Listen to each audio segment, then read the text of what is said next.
সবচেয়ে বেশি হাউকাও লেগেছিল বিএনপি। তো ইউনুস অথর্ব, ইউনুস খারাপ, ইলেকশন দিয়ে সরে যাক, তারপর আমরা দেখমুনি ক্যাঙ্কা করে দেশ চালানো লাগে। সেই অথর্ব ইউনুস ডাকাত দলকে গ্রেপ্তার করেছে, স্বর্ণ উদ্ধার করেছে, আর 2 ডাকাতের পরিচয়ও পাওয়া গেছে, বুঝছাও। এক ডাকাত হইতেছে আওয়ামী লীগের পোস্টেড নেতা, আর আরেক ডাকাত বিএনপির পোস্টেড নেতা। You, Dr. Yunus, are not belongs to here in Bangladesh. Bangladesh need Honorable Prime Minister Sheikh Hasina. And this is the message for the people of Bangladesh that she is coming back and we will come back. আসসালামু আলাইকুম প্রদর্শক শ্রোতা, শেখ হাসিনাকে দেশে ফেরা নিয়ে যা বললেন রাব্বি, তার ব্যাখ্যা করলেন নাগরিক টিভির প্রেজেন্টার নাজমুস সাকিব। গুরুত্বপূর্ণ তথ্য আছে, আশা করি সম্পূর্ণ ভিডিও জুড়েই থাকবেন। চলুন ভিডিওতে বিস্তারিত দেখে আসি। You, Dr. Yunus, are not belongs to here in Bangladesh. Bangladesh need Honorable Prime Minister Sheikh Hasina. And this is the message for the people of Bangladesh that she is coming back and we will come back, and she's coming back as the Prime Minister.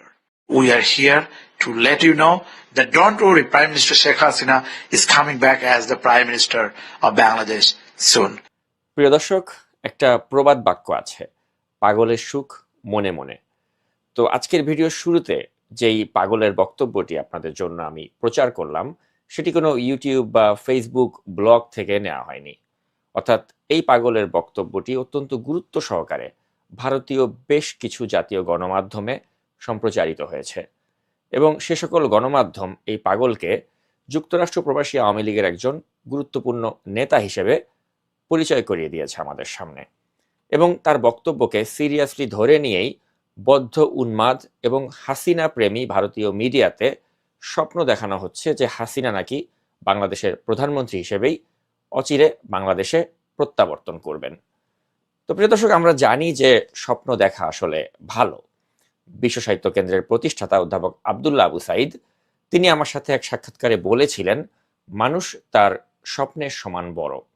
কিন্তু আজকে স্যারকে যদি আমি কাছে পেতাম, তাহলে তাকে আমি জিজ্ঞাসা করতাম যে আওয়ামী লীগের এসব পাগল ছাগল টাইপ যারা নেতা রয়েছেন, তারা যা বলছেন বা দেখছেন, সেগুলো কি আসলে স্বপ্ন নাকি স্বপ্ন দোষ? স্বপ্ন দেখা নিশ্চয়ই ভালো, কিন্তু স্বপ্ন দোষ নিঃসন্দেহে একটি খারাপ বিষয়। তো আমি মনে করি এই রাব্বি আলমের মতো ব্যক্তি যারা রয়েছেন, তারা আসলে এখন স্বপ্ন দোষে আক্রান্ত। তো প্রিয় দর্শক, যুক্তরাষ্ট্রের মিশিগান অঙ্গরাজ্যে বসবাস করা এই রাব্বি আলম আওয়ামী লীগের কিছু যুক্তরাষ্ট্র ভিত্তিক সংগঠনের একজন নেতা হিসেবে কাজ করছেন। তিনি কি কি পদ পদবি ধারণ করেছেন, চলুন শুনে নেই তার নিজের মুখ থেকেই। আসসালামু আলাইকুম বন্ধুরা, আপনারা কেমন আছেন? আমি ডক্টর রাব্বি, যুক্তরাষ্ট্রের বঙ্গবন্ধু পরিষদের সভাপতি, বঙ্গবন্ধু কমিশনের ফাউন্ডিং ডিন এবং চেয়ারম্যান, আন্তর্জাতিক প্রচার সেল বঙ্গবন্ধু কমিশনের প্রতিষ্ঠাতা হিসেবে আমি আপনাদের আজ অত্যন্ত গুরুত্বপূর্ণ একটা মেসেজ জানাতে চাই। তো প্রিয় দর্শক, ফ্যাসিস্ট হাসিনার পতনের পর থেকেই লাইমলাইটে আসার জন্য এই রাব্বি আলম তিনি প্রাণান্তকর প্রচেষ্টা চালিয়ে যাচ্ছেন। তো তার মানে এই নয় যে আওয়ামী লীগ যখন ক্ষমতায় ছিল তখন তিনি লাইমলাইটে আসার জন্য চেষ্টা করেননি। তখনও তিনি লাইমলাইটে আসার জন্য এমন কোনো স্ট্যান্ডবাজি নেই যা তিনি করেননি। তিনি পান থেকে চুন খসলেই মানুষকে মামলার হুমকি দিতেন, এবং তিনি একজন মামলাবাজ মানুষ হিসেবেও কিন্তু পরিচিত। প্রায় 2 বছর আগে আমি এবং আমার মতো যারা অনলাইন অ্যাক্টিভিস্ট রয়েছেন, যারা হাসিনার বিরুদ্ধে সরব ছিলেন, তাদেরকে মামলার হুমকি দিয়েছিল এই রাব্বি আলম। তো ওই সময় আওয়ামী লীগের অনেক নেতাকর্মীকে মানসিকভাবে চাঙ্গা করার জন্য এই রাব্বি আলম আমাদের বিরুদ্ধে কি কি বলেছিল, চলুন দেখে নেই সেই video ক্লিপটি। কানক Sarwar, Mushfiq Fazal Ansari, Ilias Hossain, Jacob Milton, Shakib এবং টিটু গং, এদের বিরুদ্ধে যুক্তরাষ্ট্রের ফেডারেল আদালতে মামলা করা হবে, এবং এই মামলায় আপনারা যারা বাদী থাকতে চান, যারা আপনারা সাক্ষী হিসেবে থাকতে চান, যারা বিশেষ করে যুক্তরাষ্ট্র আওয়ামী পরিবারে রয়েছেন, নীতি নির্ধারক রয়েছেন, যুক্তরাষ্ট্র আইনের দেশ, আইনের ব্যবস্থা নিতে হবে। সুতরাং যারা মুশফিক, কনক, ইলিয়াস, জ্যাকব, মিল্টন সহ টিটু এবং সাকিব গংদের বিরুদ্ধে যারা সোচ্চার হতে চান, কথা বলতে চান, অবশ্যই আপনারা আমাদেরকে নভেম্বরের 8 তারিখের মধ্যে জানাবেন। আপনারা ভালো থাকবেন, সুস্থ থাকবেন, সুন্দর থাকবেন। জয় বাংলা, জয় বঙ্গবন্ধু। আমি ডক্টর রাব্বি, যুক্তরাষ্ট্র বঙ্গবন্ধু পরিষদের সভাপতি। ধন্যবাদ সবাইকে। তো প্রিয় দর্শক, রাব্বি আলমের সেই দিনের সেই হুঙ্কারটিকে কিন্তু আমরা কেউই পাত্তা দেইনি, কারণ ও কিন্তু আসলে কখনোই সিরিয়াসলি নেয়ার মতো কোনো ক্যারেক্টার বা চরিত্র নয়, এবং ও মানুষটাই কিন্তু একটা আপাদমস্তক ফাত্রা বা অ্যাটেনশন সিকার, এবং হাসিনার নেক দৃষ্টি পাওয়ার জন্যই মূলত এইসব কথাবার্তা সে বলে থাকে, যেগুলো সবই কিন্তু শেষ পর্যন্ত একটা ভাওতাবাজি হিসেবেই পরিগণিত হয়। এবং কথিত আছে যে আমাদের বিরুদ্ধে যে মামলার হুমকি দিয়ে এই রাব্বি আলম কিন্তু আওয়ামী লীগের অনেক নেতাদের থেকে ফান্ড রেইজ করেছিল বা চাঁদা কালেক্ট করেছিল, কিন্তু শেষ পর্যন্ত কিন্তু সে আর আমাদের কারো বিরুদ্ধে মামলা করেনি। অর্থাৎ মামলা বাবদ সে যেই টাকাটা কালেক্ট করেছিল সেই পুরো টাকাটাই নাকি সে মেরে দিয়েছিল। তো এই ধরনের বাটপারি সে তার দলের নেতাকর্মীদের সাথেও নাকি করে, এরকম তথ্যই আমাদের কাছে এসেছে। তো এখন আওয়ামী লীগের এই যে একটা করুণ দশা আমরা দেখতে পাচ্ছি আজকাল, সেটা দেখলে আসলে কিন্তু প্রিয় দর্শক হাসি লাগে। কারণ একটা সময় ছিল যে পিনাকি ভট্টাচার্য, ইলিয়াস হোসেন, শাহেদ আলম এদের মতো অনলাইন অ্যাক্টিভিস্টদেরকে কাউন্টার দেওয়ার জন্য আওয়ামী লীগ নাহিদ রেইন্স বা নিজুম মজুমদার এদের মতো অদক্ষ, অযোগ্য এবং বাটপাট টাইপ মানুষদেরকে টাকা দিয়ে পালতো। আর এখন তারা টাকা দিয়ে বা টাকা ছাড়াই হয়তো সার্ভিস পাচ্ছে রাব্বি আলমদের মতো ফাতরাদের কাছ থেকে, বা সার্ভিস পাচ্ছে নবনীতার মতো বিতর্কিত যারা সংবাদ বিশ্লেষণ করতেন বা যারা প্রেজেন্টার ছিলেন তাদের কাছ থেকে। তো আমার অবাক লাগে যে ভারতীয় মিডিয়া তারা রাব্বির মতো একজন ফাতরার কথাকেও গুরুত্ব দিয়ে আজকাল সম্প্রচার করছে, অর্থাৎ কত নিচে তারা নেমে গিয়েছে। তো এখন একটা ডুবন্ত নৌকা সেটা টেনে তোলার জন্য এই আওয়ামী লীগে রাব্বির মতো লোকজন তারা বুদ্ধি দিচ্ছে, পরামর্শ দিচ্ছে, কিন্তু শেষমেশ এই বুদ্ধি প্রতিবন্ধীদের বুদ্ধিতে আওয়ামী লীগ কোথায় গিয়ে ঠেকে সেটাই আসলে দেখার বিষয়। আর রাব্বিদের এসব দৌড়ঝাঁপ দেখে আসলে একটা কথাই বলার আছে, সেটা হচ্ছে ছি ছি ছি রে ননি ছি। পাবলিকে কয় যে আপনি এত উগ্র কেন ভাই, এটা আমার সিগনেচার, মানে এটা আমার বৈশিষ্ট্য, বুঝছাও। বাংলাদেশে জাউরাদের বাম্পার ফলন হয়েছে, তাই আন্দারে কুন্দারে মাইন না দিলে না জাউরাগুলো ঠান্ডা হবে না। জাউরাগুলোর একটা বিশেষ বৈশিষ্ট্য আছে, ভাব দেখাবে হার কইলিস, কিন্তু আপনি যখন মাইর শুরু করবেন না তখন দেখবেন বিলাই হয়ে গেছে। সবাই ভাবিচ্ছে দাদা শুরুতেই এত গরম কে, আপনারা হাউকাও দেখতেছেন না, আইন শৃঙ্খলার অবস্থা খুব খারাপ, প্রফেসর ইউনূসের পুলিশ কোনো কাজ করতেছে না, রাস্তাঘাটে কোনো পুলিশ দেখা যায় না। একটা সভ্য দেশে রাস্তায় পুলিশ থাকে না। বাংলাদেশে সবচেয়ে বেশি ট্রান্সফর্মড হয়েছে পুলিশ, অবিশ্বাস্যভাবে ট্রান্সফর্মড হয়েছে। কোনো প্রাতিষ্ঠানিক সংস্কার ছাড়াই পুলিশের বিশাল পরিবর্তন হয়েছে। কি কি পরিবর্তন হয়েছে আসেন দেখি। 1 নাম্বার, দাঙ্গা পরিস্থিতি সামলানোর পদ্ধতি এবং শক্তি প্রয়োগের মাত্রা বদলাইছে। 2 নাম্বার, তদন্ত এবং অপরাধ উন্মোচনের দ্রুততা আসছে। 3 নাম্বার, পুলিশের ভেতরে গণমুখী এবং মানবিক চরিত্র উন্মোচিত হইতেছে।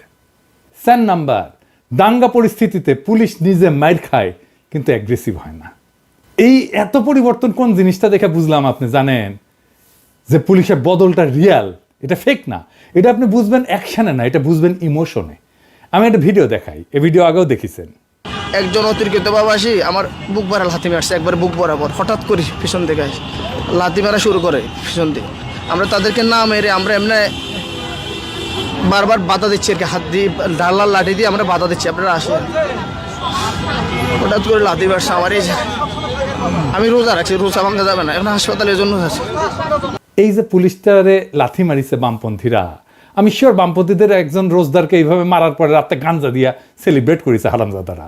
আপনারা এই পুলিশের কমিটমেন্টটা দেখেন। যে কোনো ডাক্তার বুঝবে যে তীব্র ব্যথা হইতেছে ওর।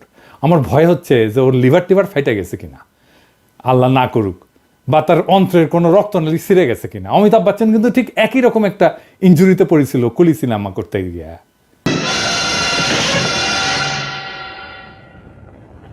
যাই হোক, পুলিশটা এখন কেমন আছে একটু জানায়েন আমারে, আমার খুব জানার ইচ্ছা কেমন আছে বেচারাটা। যেই পুলিশের এমন কমিটমেন্ট থাকে যে খোদা তাআলার আদেশের উপরে তীব্র শারীরিক কষ্টের চাইতেও ওষুধ নিয়ে রোজা ভাঙার বেদনা যার বেশি, সে একজন পিওর সোল, বিশুদ্ধ আত্মা। এইবার আমার দেশবাসীর কাছে প্রশ্ন, পুলিশ আক্রমণ করেনি, আপনারা জানেন। এই বামেরাই উস্কানি ছাড়া আক্রমণ শুরু করেছে, যে বাম কমিউনিস্টরা বাংলাদেশে বসে রোজদারকে এমনভাবে নির্মমভাবে পিটায় বিনা উস্কানিতে, বিনা কারণে। তাদের কেন আমরা বাংলাদেশে রাজনীতি করতে দেব? ছাত্রীনন তো হারমোনিয়াম বাজাবে, মারপিট শুরু করলো কেন? কারণ সামনে বাম, পিছে আওয়ামী লীগ, আর কলকাটিনার ইচ্ছে ইন্ডিয়া। দেখেছেন, নিউজ বেড়ে গেছে, রিপোর্ট হয়েছে। আর এই যে ভিডিওটা দেখেছেন না, এই যে গলা ফাটায় পিনাকির বিরুদ্ধে লড়তে হবে একসাথে। একসাথে মানে বুঝেছেন তো, একসাথে মানে হইতেছে আওয়ামী লীগ সহ আর কি, বুঝছাও? তার স্লোগান দিতেছে যে লোকটা, না দেখান এডিটর সাহেবটা ভালো করে দেখান, সে তার নাম হইতেছে রাসেল ইসলাম সুজন। ওর বিরুদ্ধে অন্তত 4 জন নারী 4বার নারী নিপীড়নের অভিযোগ আনিছে, পৃথক পৃথক ভিক্টিমের কাছ থেকে। এই লোক ছোটবেলা থেকেই নিপীড়ক। আর এই নীল শার্ট পরা ও ডাক্তার রুবেল, ওই হলো তার রক্ষাকর্তা, দাঁতের ডাক্তার, মিরপুরে থাকে। ওর বাপের একটা চেম্বার ছিল মিরপুরের পাশে, উডি বসে বোধ হয় 10 নম্বরে। এই রুবেলের কারণে কখনোই ওর বিচার হয় নাই, বরং অভিযোগকারী নারীরা একের পর এক রাজনীতি থেকে ছিটকায় পড়ছে। কেউ কেউ মিছিলে এসে ছাইড়াই দিছে। এই মজ্জাগত নারী নিপীড়ক আজ মাঠে নামিছে ধর্ষণ ঠেকাইতে। তামাশা দেখেছেন? তামাশা। তো উই তো লড়াই করবার চাই, তাই না? আবার না দেখান কেন লড়াই করতে চায়। পিনাকির বিরুদ্ধে লড়তে হবে একসাথে, লড়তে হবে একসাথে। পিনাকির বিরুদ্ধে, উগ্রপন্থীর বিরুদ্ধে লড়তে হবে একসাথে, লড়তে হবে একসাথে। উগ্রপন্থীর বিরুদ্ধে কমরেড, কমরেড, গড়ে তোলো ব্যারিকেড, গড়ে তোলো ব্যারিকেড, কমরেড, কমরেড। আমার ক্ষুদ্র ভ্রাতা আর ভগিনীরা সবাই তো পিনাকি। তোর যখন হাউস হচ্ছে লড়াই করার, আমার ক্ষুদ্র ভ্রাতা ভগিনীরাই লড়াই করে দিবিনি, কামে লেগে যান। অনেকে কবে যে আপনি এখানে অনিরাপদ করে দিতেছেন। ভাই, লড়াই তো উই করতে চাইছে, আমি তো চাই নাই, তাই না? আমি কেন ওর জীবনের একটা স্বাদ অপূর্ণ রাখবো বলেন? কেউ আমার কাছে একটা জিনিস চাবে আর আমি আমার সামর্থ্য থাকলে দিব না, এটা তো হয় না, তাই না? এটা কি করা উচিত বলেন? লড়াইয়ের ভিডিও পেটে নামাক, হ্যাঁ, আরসিবি বেকুর বাচ্চা, তোদের ওদের কয়ে দিয়েন যে আমি তো বেকুব না, যে গুতেরেস আছে। ওই দিন আমি ঢাকার রাস্তায় কিছু কইরা প্রফেসর ইউনূসের প্যারা দিমু, ওনারে বিব্রত করবো। দাবরানি যেদিন দাঁড় দিমুনি, হ্যাঁ, ডেট আমি ঠিক করবো, হ্যাঁ, খারা এমনভাবে যেন সরকারও বিব্রত না হয়, বুঝছাও? এবার আসেন অপরাধের পরিসংখ্যান নিয়া। অপরাধ কি আসলে বাড়িচ্ছে?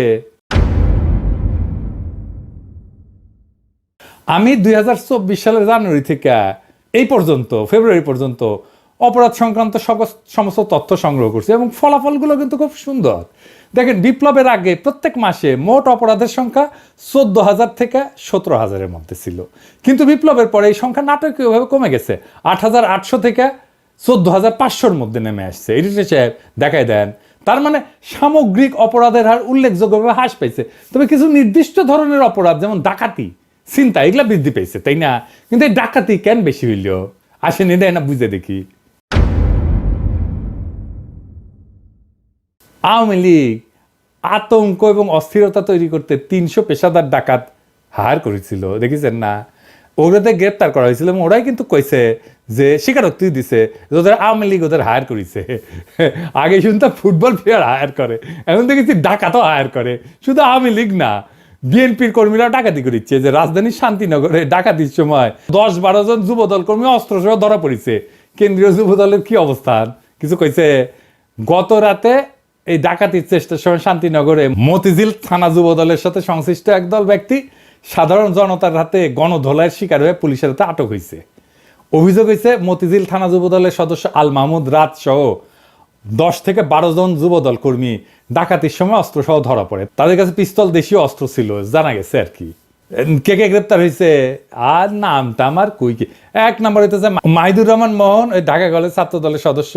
নয়ন বলতেছে যে আমার সাথে ছবি তুলিছে অনেকে, সেই ছবি দিছে, এরা দলের ওই রকম লোক না, ছোটখাটো। আগস্টের পরে এই রবিউল ইসলাম নয়নি নিজে ইসলামী ব্যাংক দখল করতে গেছিল অস্ত্র সহ। একাধিক গণমাধ্যমে সংবাদ প্রকাশিত হইলেও দল কিছু কিন্তু করে নাই। 2 নম্বর মাসুদ, রমনা থানা 19 নম্বর ওয়ার্ডের যুব দলের সদস্য এবং পেশার ড্রাইভার। 3 নম্বর নূর আলম, যুগ্ম আহ্বায়ক 19 নম্বর ওয়ার্ড যুব দল। 4 নম্বর আল মাহমুদ রাজ, যুবদল সভাপতি আব্দুল মোনায়েম মুন্না এবং রবিউল ইসলাম নয়নের ঘনিষ্ঠ সহযোগী। ঢাকায় আইন শৃঙ্খলা পরিস্থিতির অবনতি নিয়ে তাহলে আমরা কারে দোষ দেব? শুধু কি একটা ঘটনা? এই যে দেখেন 23শে ফেব্রুয়ারিতে চকরিয়া চকরিয়া থানার লাগোয়া বাড়িতে ডাকাতি করতে গেছে বিএনপি নেতা সহ গ্রেপ্তার হয়েছে 3 ডাকাত। হ্যাঁ, মনস্থিত ওই যে মনে আছে না যে গুলি করে ডাকাতির কথা, সবাই সে কি খাউ কাউ লাগিয়ে দিছিল, তাই না? সবচেয়ে বেশি হাউকাউ লেগেছিল বিএনপি। তো ইউনুস অথর্ব, ইউনুস খারাপ, ইলেকশন দিয়ে সরে যাক, তারপর আমরা দেখমুনি ক্যাঙ্কা করে দেশ চালানো লাগে। সেই অথর্ব ইউনুস ডাকাত দলকে গ্রেপ্তার করেছে, স্বর্ণ উদ্ধার করেছে। আর 2 ডাকাতের পরিচয়ও পাওয়া গেছে, বুঝছাও। এক ডাকাত হইতেছে আওয়ামী লীগের পোস্টেড নেতা, আর আরেক ডাকাত বিএনপির পোস্টেড নেতা, স্থানীয় শ্রমিক দলের দপ্তর সম্পাদক। বিএনপি আর আওয়ামী লীগ মিলমিশ করে করিচ্ছে। আবার দেখেন মিরেশ্বরায় ডাকাতির সময় গণপিটুনিতে নিহত হয়েছে বিএনপির নেতা। আবার দেখেন সিসি ক্যামেরা ভেঙ্গে রাজধানীর বাসাবাড়িতে বিএনপি নেতার নেতৃত্বে ডাকাতি। আবার দেখেন নড়াইলে ডাকাতির ঘটনায় এনএসআই কর্মকর্তা এবং বিএনপি নেত্রীর ছেলে কারাগারে। তো এবার আসেন দেখি বিএনপি কি বলে দেশের এই আইন শৃঙ্খলা পরিস্থিতি নিয়ে। বিএনপির মিডিয়া উইং এর মিডিয়া সেলের ফেসবুক পেজ থেকে বলি, লিখিচ্ছে দেশ জুড়ে ডাকাতি চিন্তা এক ভয়াবহ পরিস্থিতিতে রূপ নিয়েছে। পতিত স্বৈরাচার হাসিনার দোসরেরা মিলে একে একে ডাকাতি চিন্তার মতো ন্যাক্কারজনক ঘটনা ঘটাচ্ছে। তার মানে কি বিএনপি হাসিনার দোসর? তাই তো মনে হচ্ছে। বিশেষ করে রাজধানী ঢাকাতে প্রতিদিনই কোনো না কোনো ডাকাতি আর চিন্তায়ের ঘটনা ঘটেই চলেছে। এইসব যে ফ্যাসিস্ট হাসিনার ষড়যন্ত্রের অংশ তার প্রমাণ পাওয়া যায় আওয়ামী লীগ নেতা গাজীপুর সিটি কর্পোরেশনের সাবেক মেয়র জাহাঙ্গীর আলমের ভাইরাল হওয়া এক ভিডিও থেকে। তো জাহাঙ্গীর আলম আপনাকে কি দিচ্ছে? আপনার লোকজনই তো করিচ্ছে। নির্বাচিত সরকারের অনুপস্থিতিতে নানাভাবে দেশকে অস্থিতিশীল করার চক্রান্ত করছে পতিত স্বৈরাচার আওয়ামী সন্ত্রাসীরা। দেশকে স্থিতিশীল করতে নির্বাচনের বিকল্প নাই। দ্রুত সময় এটা অবাধ, সুষ্ঠু, গ্রহণযোগ্য নির্বাচনের মাধ্যমে জনগণের সরকার দেশে স্থিতিশীলতা ফিরে আনতে সক্ষম হবে। তাই নিজেদের কর্মীদের ডাকাতির নামে দেবেন। অবশ্য ভালো, মানে ডাকাতদের হাতে ক্ষমতা গেলে অবশ্য ভালোই, খারাপ না। ঘরের ডাকাতি করবে না, ওই ব্যাংক ট্যাঙ্ক রাষ্ট্রীয় কোষাগার ওগুলোতেই ডাকাতি চলবে আর কি। যাই হোক, কি অবস্থা জিন্দগি, এত হাসি নাই কলে, এত যে হাসির ব্যবস্থা করে দিছে বিএনপিকে ধন্যবাদ। আনন্দের উপলক্ষ পাওয়া দরকার, খালি তো মেজাজই খারাপ থাকে। তো দেখছেন না, আনন্দেরও উপলক্ষ আছে, ভালোই হয়েছে, হাসে নিলাম। কারণ হইতেছে কি, এখন তো বিএনপির লোকরা জ্যাপে পড়বি আমার উপরে। আমি জামাতের কাফের শাখার আমির, আমাকে জামাত টাকা দেয়। আপনি যেমন আওয়ামী লীগের মধ্যে কোনো অনুশোচনা দেখেন না, তাই না? কোনো অনুশোচনা নেই, এত কিছু করছে। ঠিক একইভাবে বিএনপির মধ্যে কোনো লজ্জা নাই, এই যে এত কিছু হচ্ছে, কোনো লজ্জা নাই। আমরা বলতেছি, ভাবতেছি যে আমরা ওদের শত্রুতা করছি। ভাই, নিজের লোক, দলের লোক ডাকাতি করতে যে ধরা পড়িচ্ছে। আপনাদের তো সুইসাইড করা উচিত রে মিয়া। অনার বলে তো একটা জিনিস আছে, নির্লজ্জের মতো বলতেছেন নির্বাচন হলে সব ঠিক হয়ে যাবে। নির্বাচনটা আসলে কখন হবে? আসেন এই বিষয়ে আলাপ করি, সিরিয়াস আলাপে আসি, হাসি টাসি বাদ দিয়া। অনেকে বলতেছে প্রফেসর ইউনুস বলছে নির্বাচন ডিসেম্বরে হবে। না, প্রফেসর ইউনুস এটা বলেন নাই। ডিসেম্বর একটা কথার কথা, কোনো ডেডলাইন না। কেন না এটা বুঝায় বলি। প্রফেসর ইউনুস সংস্কারের বিষয়ে একটা ঐক্যমতের কাজ শুরু করছেন মার্চ থেকে, তাই না? ঘোষণা দিয়ে তিনি সেখানে দারুণ একটা পদ্ধতির অনুসরণ করছেন। তিনি বলছেন আমাদের নিজেদের তো কোনো এজেন্ডা নাই, আপনারা সব রাজনৈতিক দল শুধু যেই পয়েন্টে সংস্কারের জন্য একমত হবেন আমরা শুধু সেইটুকু করব। এখন এটাই তো ঠিক হয় নাই, সবাই মিলে কতটুকু চায়। বিএনপি বলতেছে নির্বাচনের জন্য ন্যূনতম সংস্কার ততটুকু কইরাই নির্বাচন। তো ভালো কথা, সেটা লিখে দেন না কেন? বলে আসেন প্রফেসর, দেরি করছেন কেন? সরাসরি বলে আসেন। এতদিন তো মার্চের তো অর্ধেক মাস পার হয়ে গেল, তাহলে অতটুকু করতে কত টাইম লাগে সেটা হিসাব করা যাবে নি। ডিসেম্বর কেন, জুন জুলাই তো হয়ে যেতে পারে নির্বাচন, যদি সবাই মিলে বলেন আমরা কোনো সংস্কারই চাই না। ইনফ্যাক্ট মির্জা আব্বাস তো আরো ডেঞ্জারাস কথা বলছে এই সংস্কার করলে আমরা এটা চেঞ্জ করবো ক্ষমতায় আসলে। আপনি শিওর আপনি ক্ষমতা আসতে পারবেন মির্জা ভাই? হ্যাঁ, তো তাইলে একদিন বসেছিলেন কেন? আগেই বলতেন যে সংস্কার চাই না, বসে বসে সবাই বেকার কাটতো না, তাই না? আপনারাই যেহেতু দেশের মা বাপ, জিতলেই যেহেতু সব কিছু দেশের মালিকানা পাওয়া যান, দেশ তো জমিদারি আপনাদের, তাই না? জমিদারি কিনে নেন নির্বাচন কইরা, আপনারা রাজনৈতিক দল তাই যা খুশি করতে পারেন। আর আমরা তো তেজপাতা, আপনার তো মির্জা ভাই রাজনীতি করাই উচিত না। এই কথাটা তো পুরাই অরাজনৈতিক, উদ্ধত হাসিনা, নমরুদ আর ফেরাউনের কণ্ঠস্বর। দেশটা তো আপনার বাপের না। জুলাই আগস্ট বিপ্লবের সময় ছাত্ররা লিখেছিল লাখো শহীদের রক্তে কেনা দেশটা কারো বাপের না, দেশকে আপনার বাপের মির্জা ভাই। ভোটে জিতে যা খুশি করার অধিকার আপনার থাকে না, পারলে করে দেখান যদি খ্যাটম থাকে, পারলে আমরা ঠেকাবো।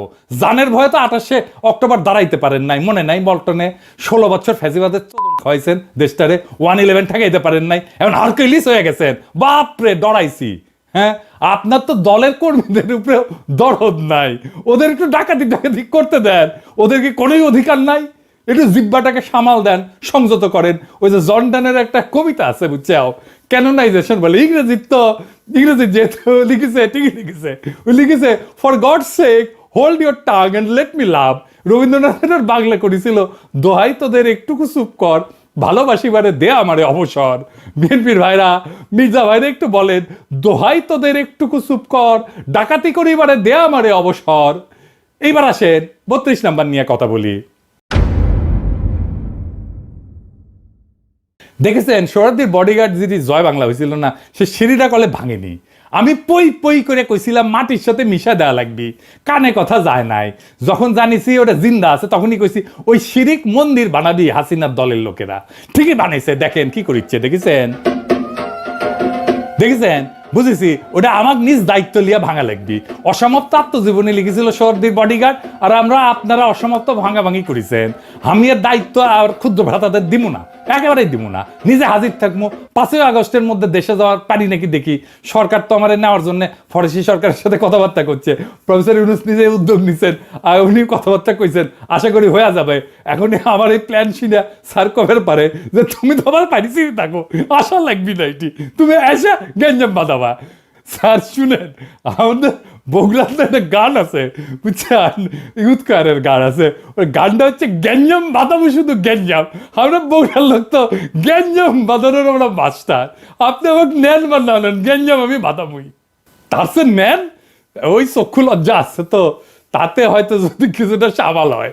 যাই হোক, প্ল্যানটা কই। হ্যাঁ, এইবার আমি আমার ক্ষুদ্র ভগিনীদের নেব, জনা 30 ওরাই ভাঙবি। আমার কলেজ চাইনিজ বুদ্ধি, শিওর শট, কখনো ফেল করে না আমার প্ল্যান। আমি ক্ষুদ্র ভগিনীদের লাইন ধরে সিঁড়ির দাঁড় করামু। হ্যাঁ, এক এক সিঁড়ির 2 থেকে 3 জন, তারপর উপর থেকে ওদের মাথার উপরে 8 ছেড়ে দেবো। ওরা যে চিক্কন মারবে আর সিঁড়ির উপরে যে দাবি করবি না, ওই সাথে সিঁড়ি ভেঙ্গা মাটির সাথে মিশে যাবে। এই কৌশল বড় বিল্ডিং ভাঙার টাইমে কাজে লাগানো যাবে, শিওর শট। হ্যাঁ, এইবার ক্ষুদ্র ভ্রাতাদের শিখে দিই আর টেকনিক। হ্যাঁ, প্যান্টের পকেটে জ্যান্ত 8 নিয়ে যাবেন ডেটিং করতে গার্লফ্রেন্ডের সাথে। গ্যাঞ্জাম লাগলে পকেট থেকে 8 বের করে দিবেন, সুইরা একেবারে গায়ের উপরে ঠান্ডা হয়ে যাবে। জিন্দেগি তার প্যারা দিবি না গার্লফ্রেন্ড। প্যারা দেওয়ার চেষ্টা করলে না, খালি প্যান্টের পকেটে হাত ঢুকাবেন, 8 থাকুক আর না থাকুক একেবারে ঠান্ডা, বুদ্ধিটা ক্যাঙ্কা। দর্শক শ্রোতা, নাজমুস সাকিব যে তথ্যের বিশ্লেষণ করলেন, এ বিষয়ে আপনার মন্তব্য কমেন্ট বক্সে লিখুন।